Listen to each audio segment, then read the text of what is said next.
Bienvenue sur la chaîne Entertainment Animé. Ici nous plongeons dans les aventures épiques et inoubliables de l'univers de One Piece, où Monkey D. Luffy et l'équipage du chapeau de paille naviguent à contre-courant pour réaliser leur rêve, devenir le roi des pirates. Alors, assurez-vous de vous abonner et d'activer la cloche de notification pour ne rien manquer des dernières mises à jour concernant l'univers de One Piece. Chapitre 1134 commence en poursuivant l'histoire de la fin du chapitre précédent. Luffy rencontre finalement Saul pour la première fois. Lors de cette rencontre, Luffy remercie immédiatement Saul pour son aide à protéger Robin. Avec un style de discours inspiré des Yakuza, Luffy déclare « Saul, je comprends qu'un de mes compagnons était sous ta protection. Merci beaucoup. Je me présente Luffy. » Ce ton surprend et amuse tout le monde autour de lui. Même Sanji demande « Où as-tu appris à parler comme ça ?» Saul répond que le nom de Luffy est déjà très connu, puis ajoute « Robin, tu as vraiment trouvé des amis formidables. » Robin sourit et répond « Oui, ce sont des Nakamas qui me protégeront toujours. » En entendant cela, tous les membres de l'équipage du chapeau de paille, sauf Luffy, Zoro et Jinbei, se mettent à pleurer à chaudes larmes en affirmant leur engagement à protéger Robin pour toujours. Saul remercie alors tout l'équipage pour leur dévouement envers Robin. De son côté, Lily se présente à Saul comme l'une des unités de Vegapunk et demande à Jinbei et Franky de lui apporter la capsule provenant d'Egghead Quills. Transportée. Lorsque la capsule est ouverte, tout le monde est choqué de découvrir qu'elle contient un corps cloné de Vegapunk. Lily explique qu'il s'agit d'une réplique complète de Vegapunk qui avait visité Elbaf il y a 20 ans.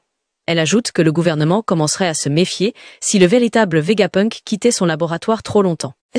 Pourquoi cette réplique a été créée à l'aide d'un médium nutritionnel spécial, mais pour l'activer en toute sécurité, une machine spécifique est nécessaire. Elite a également révélé son plan de rester à Elbaf pour construire un nouveau laboratoire, ramener Vegapunk à la vie dans ce corps cloné et soigner Kuma. En entendant cela, Bonnet semblait très heureuse.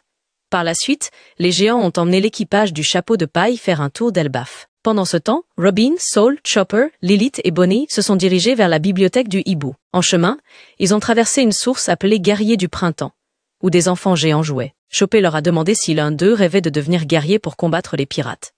L'un des enfants géants a répondu que ce rêve n'était plus populaire et leur a dit de s'écarter parce qu'il se tenait sur Ripley Sensei.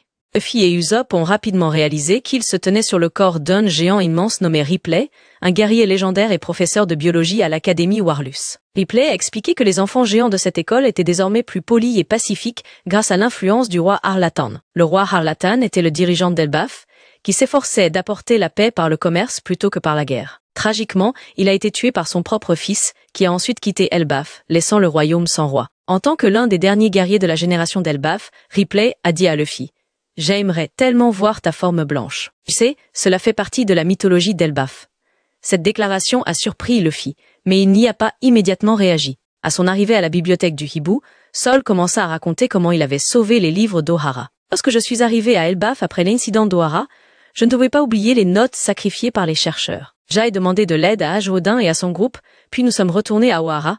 Je n'ai pas pu retenir mes larmes en voyant ces petits livres intacts. Maintenant, allons-y. Fais attention aux livres que tu tiens, Robin. Une fois à l'intérieur, Robin tenait un vieux livre. Mais soudain, le livre s'est mis à grandir, devenant plus grand que le corps de Robin, surprenant tout le monde. Les bibliothèques du hibou offraient un spectacle extraordinaire. De grandes étagères s'élevaient haut dans l'air, ressemblant à des branches d'arbres qui s'étendaient à travers la pièce. Sur l'une des branches, un hibou géant dormait paisiblement, ajoutant une touche magique à l'endroit. Saul dit « Vous êtes surpris, n'est-ce pas?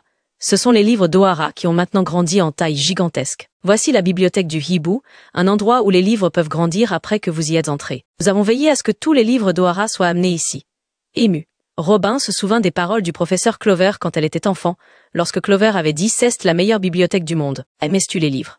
Ce souvenir renforça le lien de Robin avec cet endroit.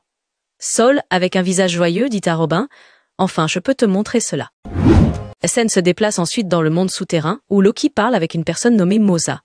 Mosa est une figure timide et polie, et on le voit parler avec prudence d'un événement traumatisant qu'il a vécu. Loki, bien qu'il parlait d'une voix forte, tentait de convaincre Mosa qu'il tuera quiconque lui ayant fait du mal. Cependant, derrière l'attitude dure de Loki, Mosa commence à réaliser que Loki a en réalité un cœur bon, bien qu'il ne veuille pas l'admettre. Cela agace Loki, car il déteste que sa douceur soit perçue par les autres.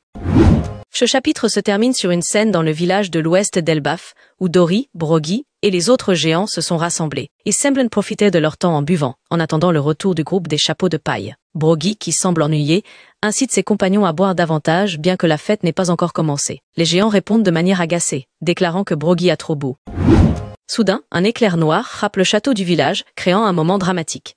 Dans les 2 dernières pages, un cercle magique apparaît dans la salle du trône. Cercle rappelle celui vu lorsque les Gorosei sont apparus sur l'île Eged précédemment, mais cette fois sans le symbole numérique à l'intérieur. De ce cercle, 2 silhouettes en manteau apparaissent et se prosternent immédiatement. La première silhouette ressemble beaucoup à Akagami, le personnage qui avait précédemment parlé aux Gorosei dans le chapitre 907 de One Piece. La seconde silhouette est une femme mystérieuse avec un bandage couvrant sa bouche et ses cheveux cachant un de ses yeux. Cette femme semble être un nouveau personnage qui n'a pas encore été introduit. Avec l'apparition de ces 2 mystérieuses silhouettes, l'éditeur de l'histoire note que nouvel intrus est arrivé, signalant un grand conflit à venir à Elbaf. Ce chapitre introduit 2 figures mystérieuses qui apparaissent soudainement en utilisant un cercle magique servant d'outil de téléportation. Ce cercle magique semble avoir un design unique, très similaire à celui utilisé par les Gorosei lors de leur arrivée à Eged. Ce cercle les transporte dans un château situé au centre d'un village mystérieux à Elbaf, suscitant diverses spéculations sur leur identité et leurs intentions.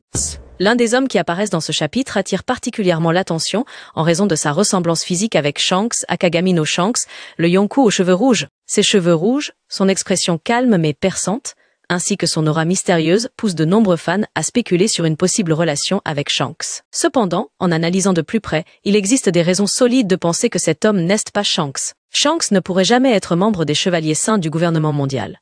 Au contraire, Shanks a longtemps été considéré comme une menace par le gouvernement mondial, surtout après qu'il a été révélé qu'il avait volé le fruit du démon Nika il y a des années. Ce vol a conduit à la résurrection du dieu soleil Nika après 800 ans, une menace majeure pour le pouvoir d'Imusama et des 5 doyens. Cet acte de Shanks montre clairement qu'il n'est pas un allié du gouvernement mondial, mais plutôt quelqu'un qui agit secrètement contre eux. Shanks a un agenda opposé à celui du gouvernement mondial, même si ses véritables intentions restent entourées de mystères. La présence de cet homme aux cheveux rouges est également renforcée par celle d'une femme mystérieuse qui l'accompagne. Cette femme, jamais vue auparavant dans le manga, semble jouer un rôle significatif.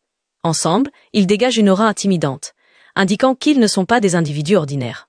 De nombreuses spéculations suggèrent que ces 2 individus pourraient être membres des Chevaliers Sacrés, une élite qui agit comme la main droite d'Imusama pour protéger et défendre les intérêts du gouvernement mondial. On dit que les Chevaliers Sacrés possèdent une puissance immense et une influence extraordinaire, dépassant même celle de la marine ordinaire. Le cercle magique utilisé pour la téléportation, ainsi que l'arme mystérieuse portée par cet homme, constituent des preuves solides qu'ils ne font pas partie d'un groupe ordinaire. Si ces personnages sont effectivement des membres des Chevaliers Sacrés, cela marquerait leur toute première apparition concrète dans l'histoire.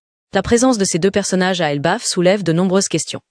S'ils sont effectivement des émissaires du gouvernement mondial, quel est leur objectif dans ce village? Cherchent-ils quelque chose lié à l'histoire ancienne, ou bien ont-ils une mission pour surveiller les mouvements de Luffy et de son équipage? L'hypothèse la plus probable actuellement est qu'ils ont été envoyés par Imusama pour infiltrer Elbaf et s'assurer que le grand secret gardé sur cette île ne soit pas dévoilé. Cela pourrait être une mesure préventive visant à empêcher une menace potentielle liée au réveil de Nika et de ses alliés.